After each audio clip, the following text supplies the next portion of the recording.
Olá, amigos do Notícias Agrícolas. Hoje foi dia de relatório do USDA e os números vieram em linha com o que o mercado meio que já planejava e já projetava para a safra americana. Uma redução em relação à produção do relatório passado, que estimava algo em torno de 120 milhões de toneladas, reduziu aí para 117 milhões de toneladas. Da mesma forma, a gente viu uma redução nos estoques americanos, os estoques americanos passando aí de 16,6 milhões de toneladas para 12 milhões e meio de toneladas, mantendo o esmagamento, exportação também sem alteração, enfim, mexendo um pouquinho na questão da produtividade da soja lá nos Estados Unidos. 117,38 milhões de toneladas é o número do mercado que está dentro daquilo que o mercado via como possibilidade aí de redução para o USDA. Mesmo assim, a gente viu uma alta significativa, importante, altas de 2 dígitos nos principais vencimentos e a soja já beirando os $10 por bushel. Vamos conversar agora com o Luiz Fernando Gutierrez, Safras e Mercado, que está aqui comigo já no telão. Bem-vindo, Luiz Fernando, seja muito bem-vindo ao Notícias Agrícolas e nos ajude a entender por que Chicago reagiu dessa forma tão positiva a um relatório que meio que já estava sendo esperado, ou pelo menos um número que já estava sendo projetado pelo mercado, Luiz? Boa tarde, Alex. Boa tarde a todos. Obrigado pelo convite mais uma vez. Bom, como tu colocou, o mercado realmente já estava antecipando, né, um corte na safra americana e o USDA confirmou esse corte. E mesmo que o corte tenha ficado um pouquinho aquém do esperado, ou seja, a produção tenha ficado um pouquinho superior ao que o mercado esperava, mesmo assim o mercado deu continuidade a um movimento positivo iniciado aí no final de agosto, porque ele não se baseia só na produção, né? A gente tem essa questão também da demanda chinesa.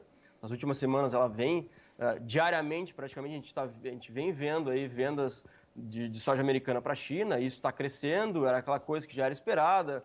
A entrada da safra americana agora em setembro deve aumentar ainda mais essas compras, aumenta a esperança, né, do mercado com relação ao cumprimento da fase 1 do acordo, que apesar de a China parecer longe ainda, esse aumento gradativo de compras pode levar realmente a China a honrar o acordo comercial, né, a fase 1 do acordo. Além disso, a gente tem uma questão recente também nessa semana, que também para mim ajudou a dar força, principalmente hoje no mercado, que é ontem o NOAA confirmou a incidência, né, a presença do Laninha nessa temporada. Começando agora, em setembro, outubro, no hemisfério sul aqui, que é o momento que a gente planta a safra, então é muito importante. Ainda não tem muita influência lá no hemisfério norte, na colheita não deve afetar muito, mas a questão do hemisfério sul, sim, é muito importante, porque a gente lembra que em anos de Laninha a gente costuma no Brasil e na Argentina ter perdas importantes. Então essas três coisas somadas, a produção americana caindo, né, para, sei lá, 3 milhões, 4 milhões de toneladas, as compras chinesas aumentando, a demanda chinesa aumentando, se confirmando esse aumento, né, que já se esperava. E esse risco climático no Brasil e na Argentina, eu acho que essas três coisas deram o tom positivo para hoje também, embora, como eu falei, o corte tenha sido um pouquinho menor, mas dá para dizer que ficou dentro do esperado, porque é um corte bem relevante, né? Se esperava um corte relevante e foi um corte relevante. Então, o sentimento em Chicago é positivo, o lado fundamental está ajudando e a gente tem, eu acho que, um novo patamar para Chicago aí para os próximos dias. Pois é, novembro está ali, pertinho dos 10, já 9,96 foi o fechamento de hoje. Rompe os $10, Luiz? Eu acho que como já ganhou muito valor, né? Como Chicago já se valorizou muito nos últimos dias, desde o dia 27, 28 de agosto, e vem subindo sem parar praticamente, eu acho que tem espaço para alguma correção técnica negativa, mas é técnico, porque fundamentalmente existe força, existe firmeza, e dependendo das notícias aí envolvendo o clima, que é o grande fator agora, ou continua sendo o grande fator, né? Tanto para a colheita nos Estados Unidos, finalização da safra americana, e início do plantio no Brasil, dependendo da situação climática, a gente pode ver o rompimento sim. Acho que passar muito dos 10, acho que precisa de mais ainda, mas realmente aí também voltar para os 9, eu acho que agora é bem improvável. A gente tem uma firmeza acima de 9,50. Eu diria que a gente pode esperar uns entre 9,65 e 10 aí no curto prazo, mas nada impede aí, com notícias negativas relacionadas ao clima, nada impede que Chicago rompa os 10 sim, é possível. Novo patamar, o novo intervalo de trabalho, então, em Chicago é entre 9,65 a 10, pouquinho acima disso. Isso, na primeira posição nós entendemos que é esse patamar. Muito bem. Essa faixa. Muito bem. Isso estimula a venda do produtor americano, porque o produtor americano estava meio atrasado nas vendas lá, né, Luiz? Isso pode dar um novo fôlego, um novo ânimo, e isso também é um fator que limita aí o preço deslanchar de vez? Sim, eu acho que é importante isso que tu colocou, Alex, porque é um fator, sim. O patamar de 10 é um patamar que remunera o produtor americano, né? E desde 2018 ele não vê esse patamar. Sim, desde verdade. lá do início da guerra comercial. Então, sim, o produtor americano pode aproveitar esse momento e avançar nas vendas e usar a Bolsa de Chicago para isso também. Então, isso pode realmente impedir que esse movimento positivo continue. Então, tem um pouquinho do lado fundamental também, e a questão técnica dos fundos também, entendendo o produtor nesse sentido, isso pode impedir realmente que a gente dê uma continuidade aí nesse fôlego recente, mas eu acho que a firmeza existe, né? Se a gente tiver algum ajuste, provavelmente vai ser pequeno, porque realmente pelo lado fundamental a gente tem essa firmeza, mas de fato essa questão aí é muito importante porque $10 por bushel remunera o produtor americano, como há muito tempo não remunerava. Né? Produtor nas vendas, então também tira aí um pouquinho da velocidade da alta lá em Chicago. Agora, outro fator, demanda, que você bem pontuou aí, a demanda chinesa. A gente ouviu muito essa semana que, dependendo do tamanho da oferta americana, a gente podia ver a China se planejar nas compras, ou comprar de uma forma mais rápida, ou comprar de uma forma mais compassada, e determinando aí patamares de preços em Chicago, dependendo dessa orientação que ela teria em relação às compras ou ao ritmo das compras. 117 milhões. O que você acha que pode acontecer? É tranquilo para a China? Vai comprando aos poucos e evitando uma escalada de preços? Eu acho que a China não vai mudar a estratégia dela. Né? 4 milhões a menos, 3 ou 4 milhões a menos na safra americana não é tanta coisa. Ainda é uma grande safra. E a gente ainda tem, né, lembrando, estoques acima de 10 milhões nos Estados Unidos, estoques finais de 12, 12,5. Então ainda é um patamar tranquilo, digamos assim, um volume tranquilo para os Estados Unidos de estoque. A China acho que não vai correr atrás da soja americana mais por causa disso. Eu acho que ela vai ficar agora de olho mais na questão, até porque a safra americana já está quase definida, né? Se a gente tiver mais alguma perda, vai ser um pouquinho mais, não vai cair mais 5 milhões por problemas de colheita. É difícil, até pode, mas acho muito difícil, né? A não ser que o clima seja muito ruim, então pare de chover nos próximos 2 meses. É improvável. Mas eu acho que a China agora vai ficar mais focada na questão da safra brasileira e argentina, principalmente brasileira. Essa confirmação do Laninha, como eu coloquei, é central para o mercado, é fundamental para entender os próximos meses do mercado, porque, como eu falei já, Laninha costuma trazer perdas importantes para o Brasil, para a Argentina, e eu não preciso lembrar a todos o quão importante é o Brasil para fornecimento de soja para a China. É o principal fornecedor. E aí, dependendo do que acontecer nos próximos meses no Brasil, se o clima for ruim e a gente começar a ver que vai ter perdas na safra brasileira, aí sim a China pode avançar ou pode acelerar ainda mais as compras americanas até a entrada da safra brasileira. Então ela segue com as compras ritmadas, mas de olho no que pode acontecer, principalmente em consequência aí do Laninha estabelecido. Exatamente. Eu acho que a safra brasileira agora é mais importante para a China nesse momento, é um fator ainda totalmente indefinido, né? Então é mais importante. E a questão do abastecimento para esse ano, a China está tranquila, ela comprou muita soja brasileira, mais do que se esperava. E é natural que agora, com a escassez da soja no Brasil, a gente não tem mais soja praticamente para vender para a China, ela migra a demanda para a soja americana, a gente já esperava isso, a gente vem falando isso há um bom tempo já. Então é natural que a gente veja as compras acelerando, as compras de soja americana por parte da China acelerando, mas não exatamente por essa questão produtiva, mas pela questão sazonal de entrada de safra e de esgotamento do fornecimento da soja brasileira para a China. Perfeito. Mercado internacional entendido, mercado interno com o fator novo Laninha. O que deve acontecer a partir de agora, Luiz?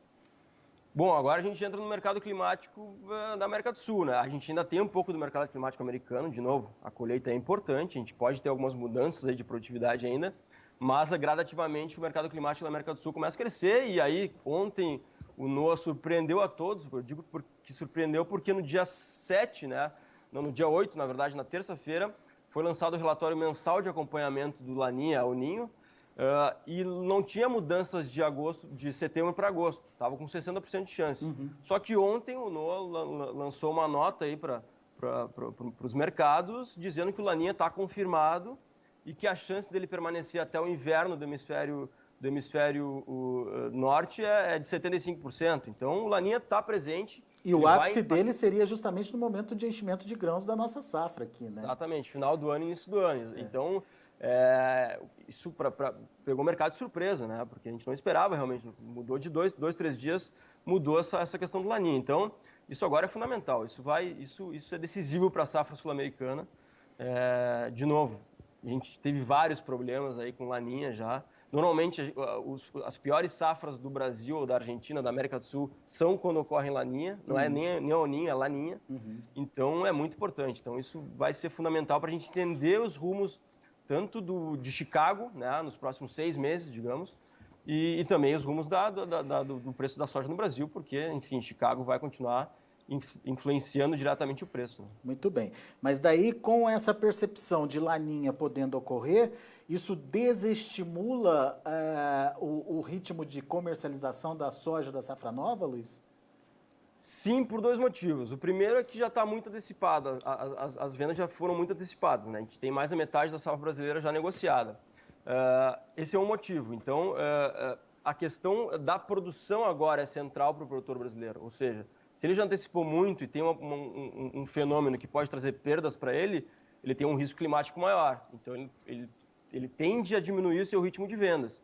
Né? Então, claro, produtores que anteciparam um pouco têm um momento ainda oportuno. Né? Até metade da safra dá para ir, digamos assim. E mesmo assim, no sul do Brasil, tem que ter um pezinho um pouquinho atrás, porque o sul é o que mais sofre com Laninha.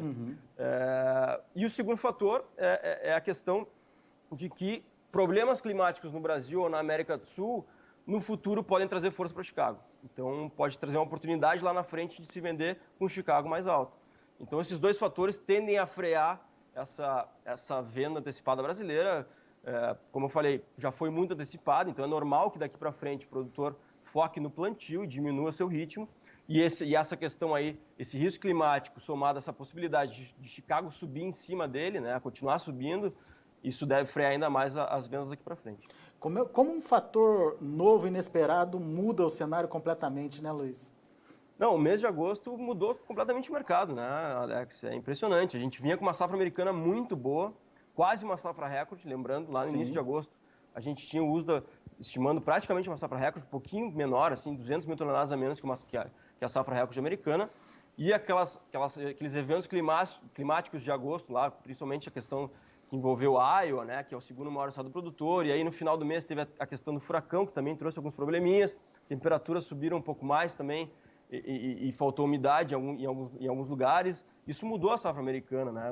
Não que tenha quebrado ela, mas mudou o sentimento do mercado com relação a ela, e realmente a questão climática daqui para frente continua central, até porque a gente tem a confirmação do Laninha agora. Muito bem. Bom, vamos continuar acompanhando esse mercado. Por enquanto, muito obrigado, Luiz. Mas a gente volta a conversar para entender como esses fatores vão agir e de que forma eles vão orientar a formação de preços daqui para frente. Obrigado, viu? Volte sempre. Obrigado, Alex. Um abraço. Até mais. Valeu. Abraço. Tá aí Luiz Fernando Gutierrez, Safras e Mercado, analisando o mercado para a gente. Luiz Fernando bem pontual, bem em cima ali das informações. Demanda crescente pela soja americana, uma revisão aí da tamanho da oferta nos Estados Unidos. E Laninha sinalizando problemas ou podendo trazer consequências para a safra na América do Sul. Deixaram um mercado completamente diferente daquele que a gente via há 2 semanas atrás, por exemplo. Então, a gente tem agora condições de ver os preços subirem ou pelo menos romperem o patamar dos $10 por bushel. No entanto, mais que isso, é como se a gente tivesse aí um limite de alta, né? Mais que isso, vai estimular o produtor americano a vender, afinal, Como lembrou o Luiz, faz tempo que ele não vê esse patamar dos 10 dólares por bushel sendo praticado lá em Chicago, e isso estimularia o produtor americano a vender, ele que ainda está com um certo atraso no ritmo de vendas por lá, e além disso tem a retração aí do produtor brasileiro em função da dúvida gerada com o surgimento da possibilidade do Laninha ocorrer e reduzir a produção por aqui no Brasil. Isso tira o produtor brasileiro da ponta vendedora e pode estimular altas lá em Chicago também. Bom, vamos ver qual que vai ser o cenário e mais do que isso, vamos ver como o preço vai reagir a todas essas informações. Antes de encerrar, deixa eu passar para vocês os números, né, de fechamento da soja lá em Chicago. Você acompanha comigo de olho na tela. Novembro, 9 dólares e 96 centes por bushel, 18,5 de alta. Março, 9,96 também, alta de 16 pontos mais 75. Olha só como é que subiu aí, principalmente esses primeiros vencimentos, né? O maio, 9 dólares e 95 centes por bushel, 14 pontos mais 75 de alta. E o julho, 9 dólares e 94 centes por bushel, 12,25 de elevação. Bem próximos, portanto, ali dos 10 dólares por bushel, a gente vê na tela. Vamos aos números do milho. Milho também subiu bem. Setembro, 3 dólares e 65 centes por bushel, 7,75 de alta. Dezembro, 3,68, 3,5 de alta. Março, 3,78, alta de 3,25. E o maio, 3 dólares e 84 centes por bushel, 3 pontos de alta também lá na Bolsa de Chicago. E para finalizar, os números do trigo. Na contramão, o trigo encerrou no vermelho. Setembro, 5 dólares e 33, queda de 6 pontos mais 25. A mesma queda para dezembro, que fechou a 5,42. Março fechou a 5 dólares e 50, queda de 6 pontos e meio. E maio, 5 dólares e 57 centes por bushel, uma queda de 5 pontos mais 75. São os números de hoje. Fechamento do mercado, a gente fica por aqui. Agradeço muito sua atenção e audiência.